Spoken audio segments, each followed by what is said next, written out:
नमस्कार मित्रों, शुभ संध्या। आज शुक्रवार है और तारीख है 4 मार्च।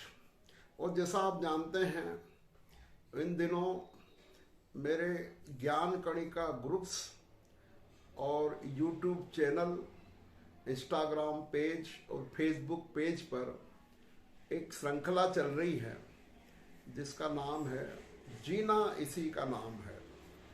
और इसमें इसका सीजन 2 चल रहा है और जिसमें व्यक्तित्व विकास की बात की जा रही है और इसके लगभग 18 एपिसोड हो चुके हैं।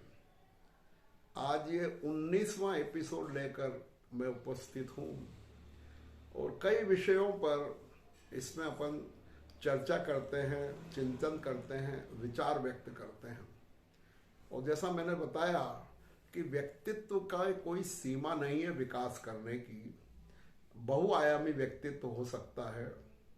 व्यक्तित्व को जब मैं कॉलेज में पढ़ाता था, एक विषय रहता है हमारे पॉलिटेक्निक कॉलेज में, उस समय था पर्सनालिटी डेवलपमेंट एंड ग्रूमिंग। ये विषय मैंने खूब पढ़ाया है स्टूडेंट्स को।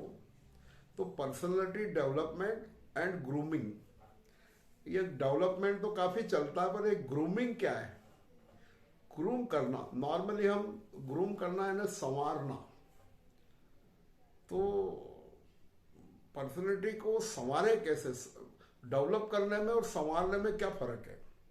इसको अपन बालों से समझ सकते हैं कि बालों का डेवलप होना मतलब लंबे बाल होना, खूब बड़े बाल होना, और उसको ग्रूम करना मतलब उसको कटिंग करवा कर, या आप कहना चाहिए आजकल बहुत तरह से फैशन में चलता है, तो बालों की विभिन्न फैशन बनाकर उसको संवारना।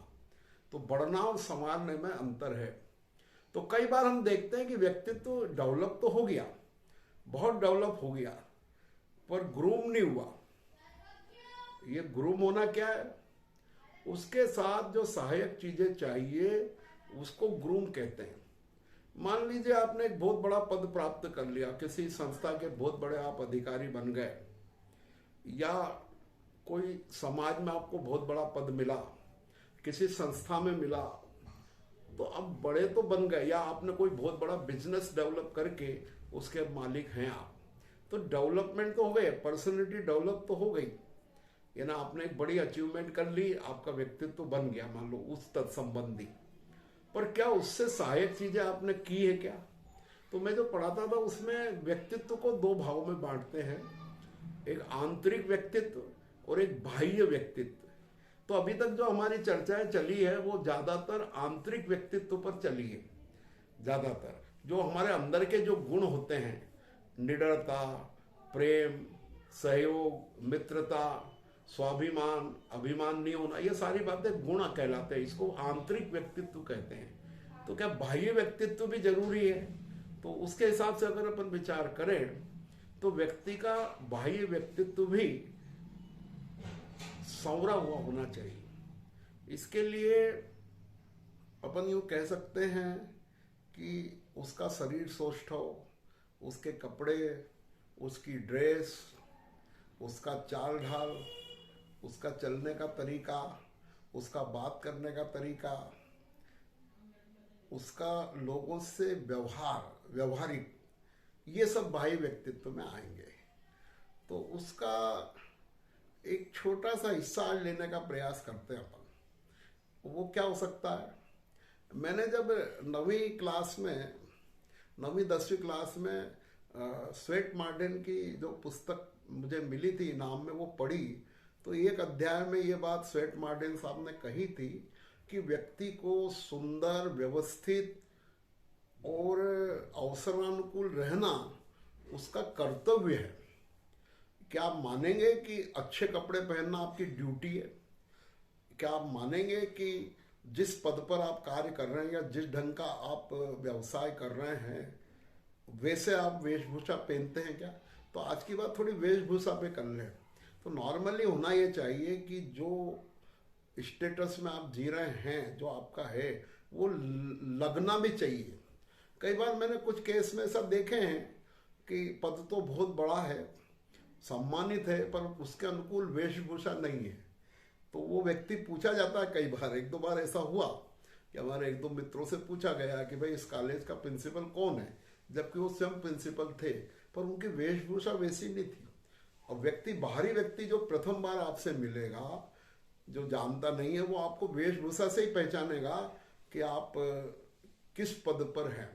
किसी भी कॉलेज में प्राचार्य की वेशभूषा अलग ढंग की होती है और वहीं पर जो प्यून है, क्लर्क है, उनकी अलग होती है। वो उसको मेंटेन करना पड़ता है। तो कॉलेज में ही हर जगह लागू होता है। आप किसी अस्पताल में जाएंगे तो कैसे पहचानेंगे कि ये नर्स है और ये डॉक्टर है? दोनों की ड्रेस अलग अलग है। एक कल्पना करिए, कई बार मैं ऐसा उदाहरण देता हूँ कि जो यातायात पुलिस है उसकी भी एक ड्रेस होती है। अगर वो ड्रेस का पालन ना करे और कुर्ता पजामा और चप्पल पहनकर ट्रैफिक को कंट्रोल करे तो क्या हो सकेगा? संभव है? अच्छा लगेगा? तो ये इस उदाहरण द्वारा मैं कहना चाहता हूँ, प्रत्येक व्यक्ति का ये कर्तव्य है कि वो अपने पद के अनुरूप, व्यवसाय के अनुरूप अपनी वेशभूषा को धारण करे और स्वच्छ और सुंदर रहे। ये उसकी ड्यूटी है। वो ये नहीं कि मैं बहुत महान हूँ, बहुत पैसे वाला हूँ, मैं चाहे जो पहन लूँ, मेरे को क्या फर्क पड़ता है? फर्क नहीं। मनुष्य एक सामाजिक प्राणी है, तो उसका कर्तव्य है कि वो हमेशा व्यवस्थित, चुस्त दुरुस्त और थोड़ा बहुत फैशनेबल रहे। उसके जूते, उसके मोजे, उसकी चप्पल, उसके शर्ट, उसका पैंट, उसका कुर्ता, उसका पजामा, जो भी टी शर्ट, बहुत सारी चीजें, जींस। और एक बात इसमें और हम कहेंगे, अवसरानुकूल। कुछ चीजों में मैंने नोट किया है कि कोई शोक सभा है, शव यात्रा है, तो भी कई लोग बेचारे चटकीले और कहना चाहिए गहरे कलर के कपड़े जो है पहनकर आ जाते हैं, ध्यान नहीं रहता उनको। तो वाकई में अवसर के अनुकूल भी हमारी ड्रेस होना चाहिए। इसी प्रकार देखते हैं कि कई बार शादी ब्याह में लोग आते हैं तो बहुत ही सिंपल और बहुत ही कहना चाहिए सिंपल ड्रेस पहन कर आ जाते हैं। तो वो उनकी गलती नहीं है, उनको ध्यान नहीं है। तो हमें कोशिश करना चाहिए कि मौसम कैसा है, मौसम के अनुकूल भी कपड़े पहने। हालांकि ये इतनी साधारण बातें हैं, पर ये बताना इसलिए जरूरी है कि लोग इसका पालन नहीं करते हैं। ऐसा मैं प्रत्यक्ष रूप से कई बार देखता हूँ। आप किसी बड़े समारोह में जा रहे हैं, सज संवर कर जाइए, व्यवस्थित होकर जाइए। किसी के साधारण व्यक्ति के यहाँ जा रहे हैं तो ये सूट बूट पहन के जाने की जरूरत नहीं, सामान्य रूप से जाइए, यानी जहाँ आपको कंफर्टेबल फील हो। ये बहुत जरूरी है। जैसा मौसम है, जैसा दिन है, सुबह है कि शाम है कि रात है, मैं ये नहीं कहता कि आप फैशन के मुरीद हो जाएं, पर मैं ये भी नहीं कहता कि चाहे जो कपड़ा चाहे जो पहन लें। बहुत जरूरी है कि हम अपने आप को व्यवस्थित रखें। उससे एक हमारा अच्छा व्यक्तित्व झलकेगा और हमारी एक इमेज बनेगी। और इस बार मेरा ये कहना है कि निश्चित है इस विषय पर भी मैं ज़्यादा तो नहीं कह सकता, क्योंकि मैं खुद ही इसमें बहुत ज़्यादा परफेक्ट नहीं हूँ। फिर भी मेरा ये कहना है कि इस विषय पर भी हम लोग विचार करें कि हम दिखते कैसे हैं।